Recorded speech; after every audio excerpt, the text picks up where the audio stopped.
Hello students, कैसे आप सब। उम्मीद करते हैं आप सब स्वस्थ होंगे और आप सभी लोग जो है बीपीएससी की तैयारी में लगे होंगे। आज का जो कक्षा 4 एससीईआरटी जो पर्यावरण अध्ययन है वो हम करने वाले हैं। तो सीधे चलते हैं हम आगे के चैप्टर में। इधर के चैप्टर हम बहुत सारे पूरे कर चुके हैं। तो आज हम देखते हैं जो अगला चैप्टर मेरा है वो आपका हरियाली और हम। ठीक है, चलिए यहाँ से हम देखते हैं हरियाली और हम। तो सबसे पहले यहाँ देखेंगे सरसों के पौधे से हमें तेल प्राप्त होती है, ये आप सभी को पता है। और ये पर्यावरण का चूँकि अध्याय 4 में 6 में आप देखेंगे हरियाली और हम, जो कि आपके एससीईआरटी कक्षा 4 के बुक है उसमें स्पष्ट दिया है। तो पेपर है उसमें यदि पौधे की हम बात करें तो सभी पौधे के अलग अलग हैं। यदि हम बात करें सरसों से तो सरसों से हम तेल प्राप्त करते हैं। यदि हम बात करें तुलसी की भूमिका क्या है इस पौधे की, तो ये औषधीय गुण वाला पौधा है, यानी कि हम इनका उपयोग औषधि में करते हैं।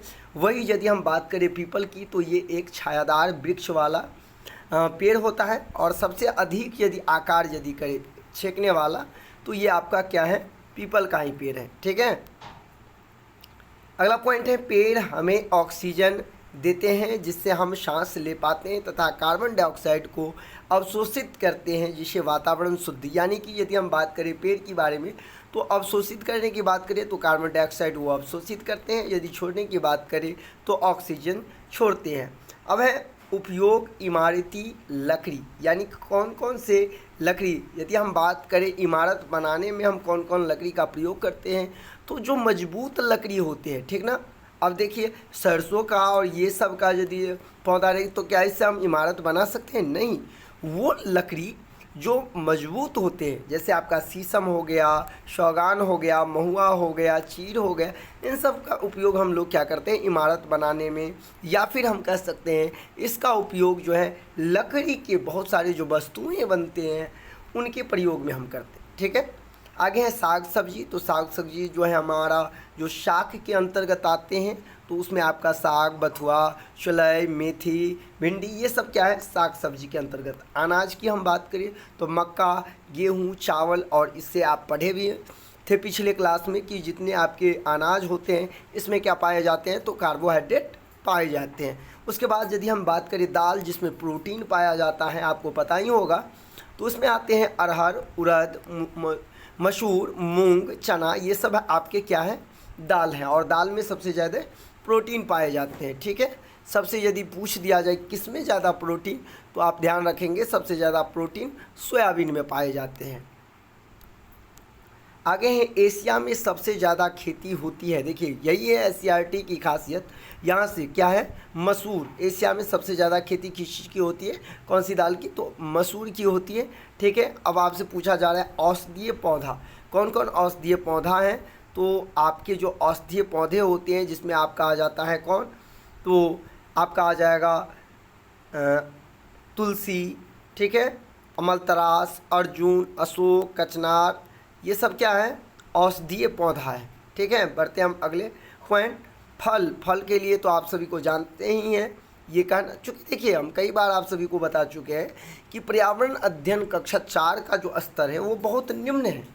ठीक है, यदि आप देखें एक बीपीएससी क्वेश्चन के लेवल के अकॉर्डिंग, तो इसीलिए मैंने आप सभी को एक और, चूँकि एक व्यापक तौर पे भी इसका कुछ निष्कर्ष निकाल के हम आप सभी को नोट्स भी प्रोवाइड करें। यदि हम बात करें वो ईवीएस तो आपको हम इसी वीडियो में दिखाते हैं। देखिए यह भी पर्यावरण एससीईआरटी से ही है, लेकिन बस अंतर ये है कि ये जो आपका पर्यावरण है उसका लेवल जो है उसको हम क्या किए हैं, कुछ अपने ओर से मिला करके इसको लेवल को कुछ हाई किए हैं। जैसे कि आप देखेंगे पृथ्वी का लगभग 1/3 भाग क्या है, स्थल है, ये आप सभी को पता है।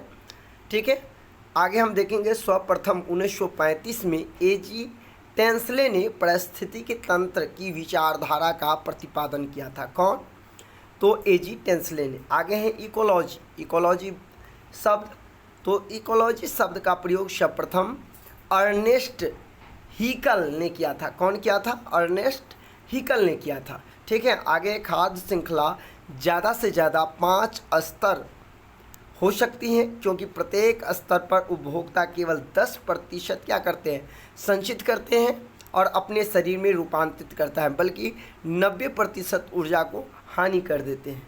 मैं आप सभी को बता दूं कि यदि आप SCERT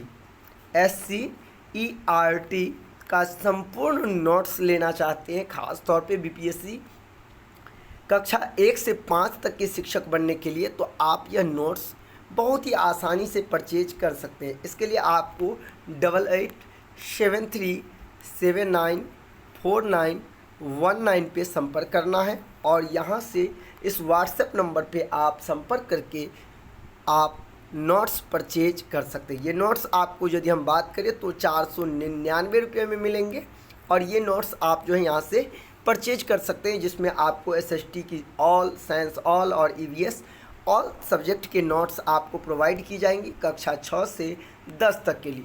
तो यदि कम समय में आप BPSC की बेहतर तैयारी करना चाहते हैं तो निश्चित तौर पर आप इस नोट्स को परचेज करें। चलिए हम बढ़ते हैं और भी जो EVS का हम ले लेते हैं।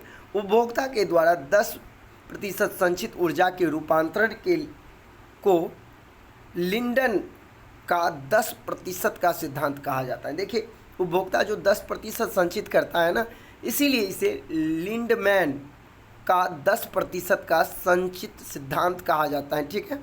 ऊर्जा का मुख्य स्रोत क्या है, तो ये आप सभी को पता है। सूर्य क्या है, तो ऊर्जा का मुख्य स्रोत है। आगे हम बढ़ते हैं पर्यावरण पर, यानी कि मानव पर्यावरण पर जो स्टॉकहोम में सम्मेलन हुआ था 1972 में, वो कब हुआ था, तो 5 जून को ही आयोजित किया गया था 1972 में, और इसीलिए हम सभी लोग 5 जून को विश्व पर्यावरण दिवस के रूप में मना रहे हैं। ठीक है।